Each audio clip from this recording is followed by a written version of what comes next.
Hi guys, so we're here today to talk about the new updates that have been released from Walt Disney World in regards to the reopening and everything that you need to know about the reopening. So before we get into today's video, don't forget to hit that subscribe button, give it a like, and yeah, let's jump into it. So a lot of news has come out over the past few days in regards to the future of Walt Disney World and the reopenings. One of the biggest news pieces is the date for reservations. So any guest that has a Disney World Resort and other select hotel guests can start making reservations on June 22nd, which is actually the day that this video goes live. From what I've heard, it does need to be on a browser, whether it's on a phone or a computer. It won't be available through the My Disney Experience app. For annual pass holders will be able to make reservations for like the normal days, starting June 26th, which I believe is this Friday. And then any person who has a Disney ticket can start making reservations on the 28th.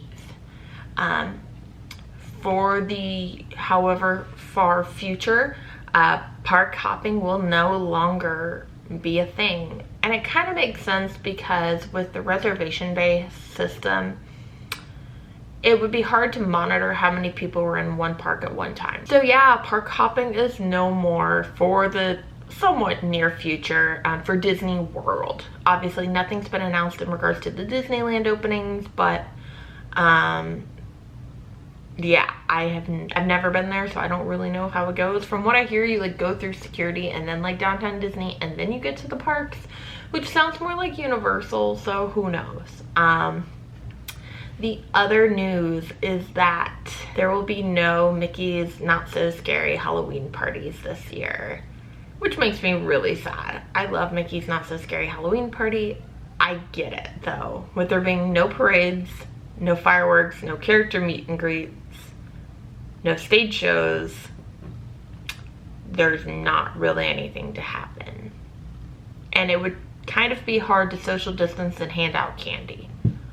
What I'm hoping they might do, which not announced, but like warning, this is what Bridgette wants. Give me more after hours. Give me an after hours event.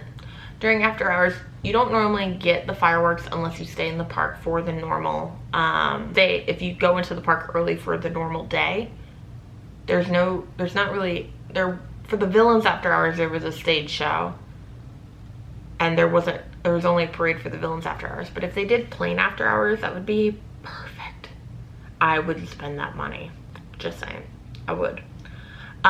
There's been no announcement when it comes to the Mickey's Very Merry Christmas party though. That's a little bit too far out. I think that would be like 5 months out from right now, which is a little bit far to make those decisions. And you may say, well, then why did they announce the Halloween parties? Halloween party tickets have been on sale, I think, since February, but also Halloween parties start here in August. Typically, it's right around August 16th they start. So they did need to start putting out those things because tickets were already sold and you're getting close to the time where people would be like last minute buying tickets.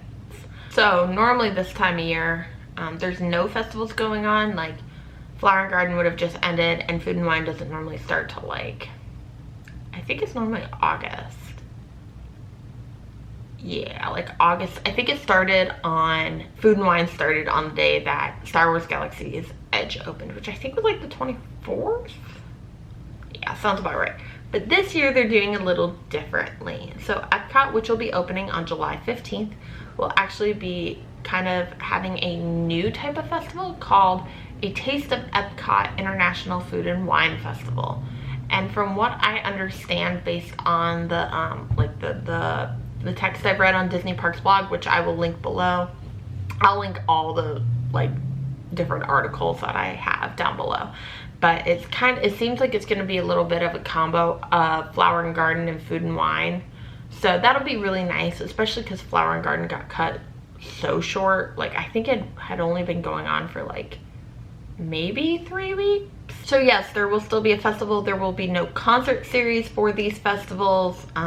There will be, so they will still be doing Remy's Ratatouille Hide and Squeak Scavenger Hunt throughout the park. And the food and wine merchandise as well as the flower and garden merchandise will both be available. Maybe not when the park opens, but the article says stay tuned as food and wine merchandise will join the fun later on after the festival begins. So I'm guessing they don't have the merchandise in stock yet, so they're going to be releasing that later in the festival, like kind of a 2-part festival merchandise series. There has not been an announcement in regards to Mickey's Very Merry Christmas Party or Epcot International Festival of the Holidays, which includes the Candlelight Processional. I think it'd be very hard for them to do the Candlelight Processional if we are in the same state that we are now. Honestly, Orange County just went into a mandatory mask wearing period, where if you are on public property or in any public space, you need to be wearing a mask. In the parks, the masks are going to be mandatory anyways, but I just thought I'd throw that in there as well. Some other news that kind of came out along with all this is that in 2021, there will be no more free magic bands with Disney Resort stays. So when you used to stay at a resort, they'd give you a free magic band. There will be no more of those for resort guests. You'll still be able to purchase them and they'll still be available to purchase. So the new reservation system for Disney is actually set up to make reservations through September 26th, 2021, which sounds like a really long time, but I much rather would have Disney's reservation system set up to expand that long and have to cut it shorter than not have it set up and then scramble to have to like add different dates and times and that sort of thing. So I'll leave some resources down below if you don't already have tickets and you're looking for when tickets will become available. Obviously, I'll leave the Disney Parks blog and Carly Weasel, I don't know how to, I'll leave her her different sources down below, as well as the Diz or the Diz Unplugged. The Diz is they do a weekly roundtable discussion podcast all about Disney and Orlando. They also have like Disneyland ones and a Universal one, which is pretty neat as well. Definitely check them out. They're always on top of it. One of the best resources for finding out like breaking news when it comes to Disney or any like big theme park info. In regards to the reservations, annual pass holders who do not have a hotel stay will be limited to 3 park reservations at a time, which is not too bad. The park pass system will be releasing reservations at a 7 a.m. Eastern, 4 a.m. Pacific Standard Time. So if you're on the East Coast, it'll be 7. If you're on the West Coast, it'll be at 4. If you're in between, well, you'll be at either the other 2 times. So in regards to what will not be opening, this is actually what came out today when I'm filming this, which is the 20th. The attractions that will not be opening with the park will be Primeval Whirl, Beauty and the Beast Sing-Along, Star Wars Launch Bay, which Beauty and the Beast Sing-Along is the one in Epcot, back where Impressions de France is.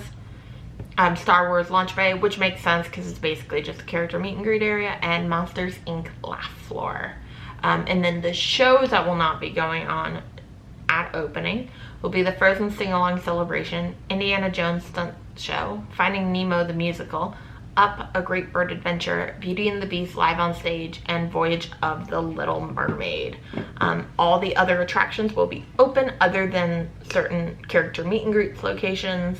So when it comes to in the parks, there will be no fast passes, there will be no single rider lines, and probably the one I found the most interesting will be no virtual line or no boarding pass system, which the only one that was utilizing that was Star Wars Rise of the Resistance, which that tells me that their capacity is going to be super duper low.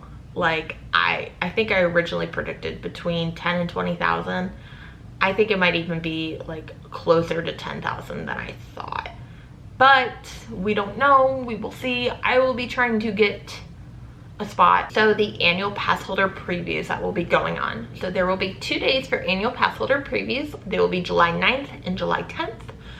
And they will only be for Magic Kingdom and Disney's Animal Kingdom, which makes sense. I was a little surprised that they didn't do like a stag staggered annual pass holder preview, but I get it. There will not be annual pass holder preview for Epcot or Hollywood Studios. There is still no word on when the water parks will be reopening. And yes, I think that's about it. The other news that came out of Disney this week is that Gideon's Bakehouse will be coming to Disney Springs, which is pretty exciting.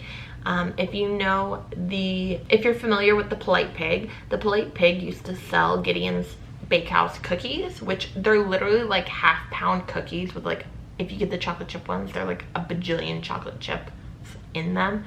They're incredible. But I've actually never had one. They just look incredible, if I'm being honest. But they're gonna have a full shop down in Disney Springs coming sometime in 2020. But yeah, there's been a lot of news coming out. It's definitely been like a lot to like process. I do a lot with, like, I've done a lot in my past with like event management and things like that. So taking my side of that with that, along with the PR side that I've had a lot of experience in, it's definitely been interesting seeing the way that they've been handling certain things. And yeah, so leave any questions or comments down below. I'm really excited to hear what you think about all of this. Do you think there's gonna be a Mickey's Very Merry Christmas Party? You know, do you think they'll still be doing seasonal treats at the Magic Kingdom? I hope they still do seasonal treats, honestly. Like, and I hope they still have like decorations up. And yeah, don't forget to hit that subscribe button, show some love, and hit me up on my social media. I try to share anytime there's like new info coming out. Sometimes it's coming out when I'm at work, and so I can't share it, but I share it as soon as I can. So yeah, that's everything for today. And I'll see you guys next time. And this is Bridgette's Buzz.